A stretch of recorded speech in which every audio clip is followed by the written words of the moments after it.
I thought that was totally shocking when you come into the biggest cultural city of the world and then the majority of kids don't even have a music education program. That was shocking to me. New York was especially appealing because I knew the city environment was something that I wanted to be a part of. Yeah.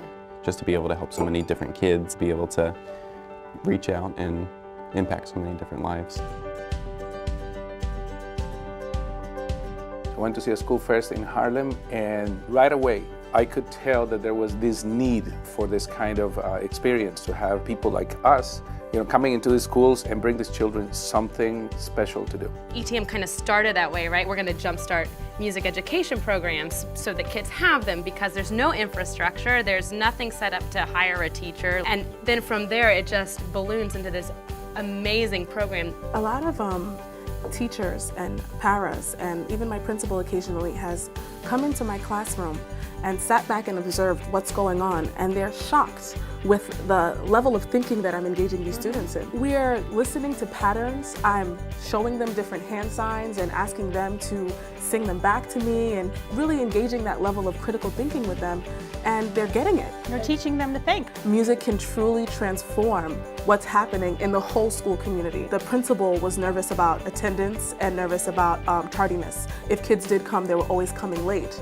And when they knew they had music first period, sometimes I would see them in the hallways before school started. So it's really nice because it really does foster this connection with everyone. One of the most important things throughout our career is to continue our own education, and that often takes the form of professional development. And one of the first things that we do at ETM is the ETM Academy, right at the very start of the year. Yeah. In 2013, we stayed at Oberlin Conservatory. I remember one of the things that really stuck out was the drum circle, and just the different things that you can do with your students. I was at a school in the Bronx, and they were tough, and I loosened them up with a drum circle. They ended up learning an entire song that class period. Another great aspect of the Education Through Music's professional development is the tuition reimbursement program that they have. My most primary concern was, how am I going to afford getting my master's when I'm still paying off my undergrad? And I remember attending a professional development session and hearing that ETM would now be offering tuition reimbursement. It was so easy to get it done. So I'm getting the education through my master's program, but then I'm still getting that education through professional development that they offer. My school is a great example of the curriculum building that they're trying to accomplish at ETM. This is the second year that there's been music in the school, and you can definitely see the grade by grade growth from just having music in the building. The fact that we can actually take the Education Through Music benchmarks broken down year by year, and you know that you have to accomplish X, Y, and Z, just having that structure is so key. And I think it's also key for our students, because if a teacher moves away and a new teacher comes in, there's no gap in their learning. And that's really great for me as a middle school teacher, because all the elementary schools that feed into my middle school that are partnered with ETM all have the same foundation. There's one phrase, I don't know if I heard it Education Through Music or it's somewhere in the school, but it is that assessment drives instruction.